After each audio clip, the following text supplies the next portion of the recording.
Hello, I am back with my glorious map that I designed for the world. The continents and everything do not have names yet. The plates don't have names yet. It's very much a work in progress. But I've got all the geological features and forms down, and I think that it could be really cool and really promising for an interesting world build. So let's get into that. Some context first. I'm making this map for my comic world, Wonderwit. So, if you want to look at that some more, go check out my Instagram. I'll put a link in the description. And the first few pages are already up. And now for the fun science stuff. Because obviously you can't have a map without tectonic activity and, accurate mountain ranges, because that's what you gotta do. So, I've made this map have a bunch of tectonic plates. Now, a quick refresher if you have no idea what I mean by that. There are two kinds of tectonic plates. One's called oceanic and one's called continental.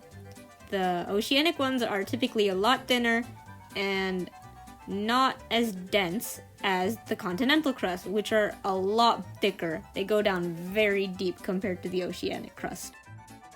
Where these plates meet, there can be different zones. This is a subduction zone, where the smaller, weaker oceanic plate goes under the stronger continental plate. There's convergent zones, where plates of equal strength that are basically the same density, they crash into each other and they pile up, causing big mountains. Then there's divergent plate boundaries, where the plates are moving away from each other and they cause trenches and lava comes out of them, sometimes.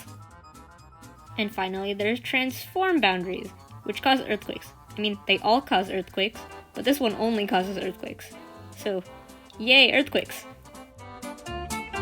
And my map has all of them. But I'll just focus on the most interesting parts for now.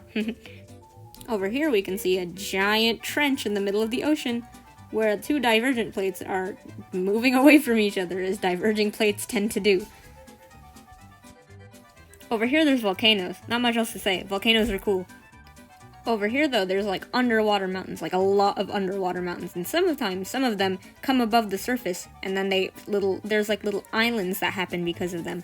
And you know what the people do? They fight over the islands. It's gonna be so much fun. Here's some normal, regular, gigantic mountains. Finally, this little dot is like Hawaii, except cold Hawaii, because cold Hawaii sounds pretty cool, at least to me. These are some of the global wind currents.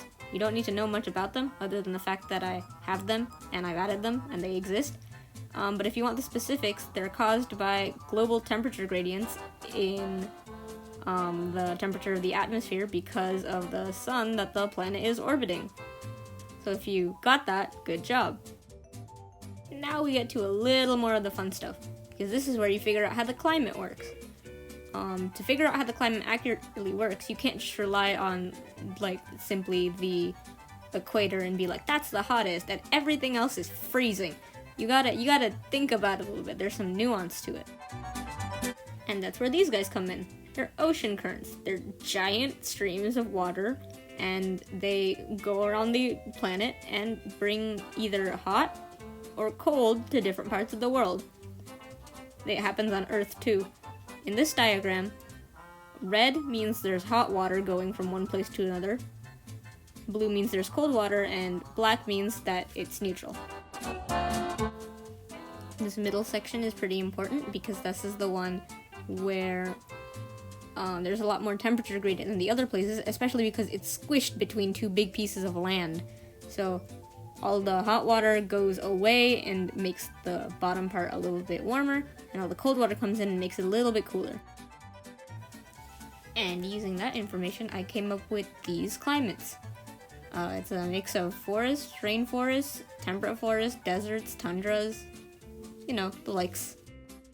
There's a fun swamp here too that I'm planning to make super cursed and super deadly. It's basically a death trap. It's gonna be really fun to design. Same with this desert. Big, hot, deadly, death. Less life. More heat stroke. You might notice this patch of land seems a little bit weird. Usually, in the equator, there's no prairie, there's just a lot of rainforest. but instead of rainforest, we have prairie because of agriculture. So that's gonna happen. There's gonna be civilization. But that's probably for another video. I will probably be making more of these anyway, so I'll talk about it then. For now, bye!